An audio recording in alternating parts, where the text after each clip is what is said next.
Hello guys, welcome to another Urban Viking Ale review. Today's beer is from 71 Brewing, and this is a can of their Cloudfall, which is a pale ale coming in at 4.5%.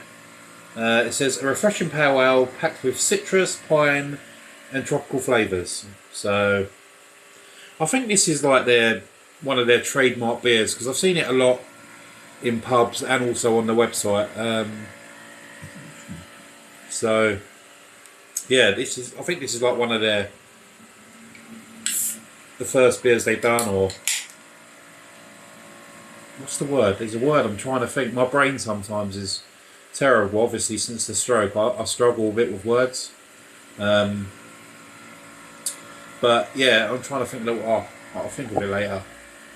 But yeah, it's their sort of regular beer. That's what I'm trying to say. So I'm assuming it's going to be a good one, because usually their core range. Sorry, that's what I was trying to think of, core range. Yeah, their core range tends to be, most breweries have a core range and they tend to be solid, because that's the meat and bones of their brewery. So beer in a glass, hazy orange looking beer, looks really, really nice.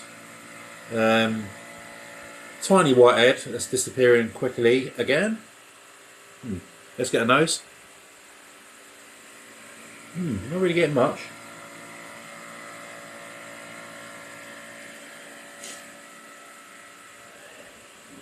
Oh yeah, it's coming through now. It's mostly pineapple, oranges. There's sort of warm citrus fruits like pineapples, oranges, mangoes. Yeah, it smells really, really fruity. There's not really much else I can say. Let's give it a go. Cheers, guys.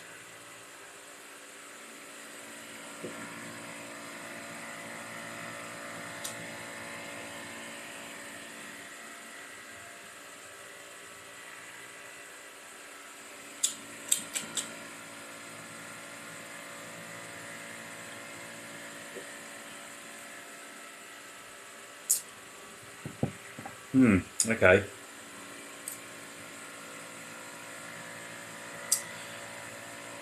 Not really feeling this one.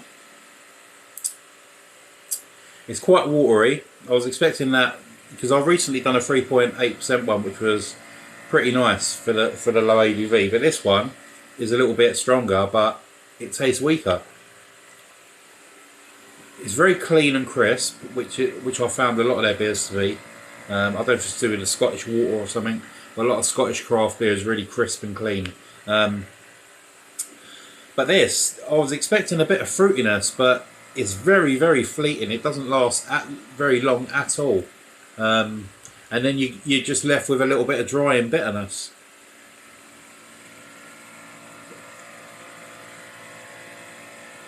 There is an initial hit of fruit. Definitely orange and pineapple. And a touch of grapefruit, and then it fades into that drying sort of bitterness. But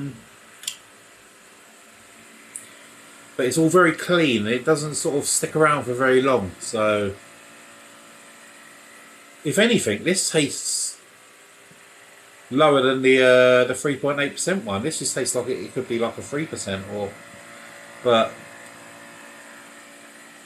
It's alright, it's decent enough. I mean, I think I saw this beer in the supermarkets. I'm sure this might have been one of the beers they did in the supermarket, so I can see probably why it had a bit of an appeal, because a lot of brewers, if they're trying to break into the supermarket just to get a bit of money behind them, they'll knock out a beer which is inoffensive and easy for people to get into, because you don't want to go into, think, oh yeah, I'm going to get a deal with Tesco, and then all of a sudden I'm just going to start giving them chocolate pretzel imperial stouts, because, you only got, not a lot of people are going to buy them, because A, it's too strange for them, especially if they're new to craft beer, and B, not everyone likes chocolate and pretzels.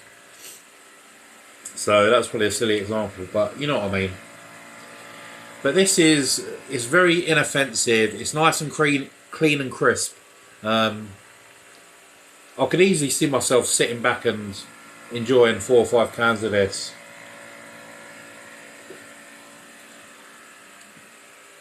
But then I could do that with many others that I can think of, which taste very similar. So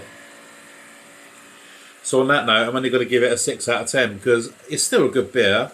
It's still one I'll drink again, but I wouldn't actively hunt this one down.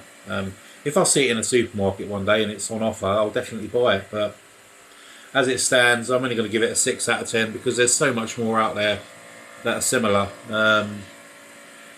So there you go. Short review. Yeah. Enjoy your weekend. Cheers.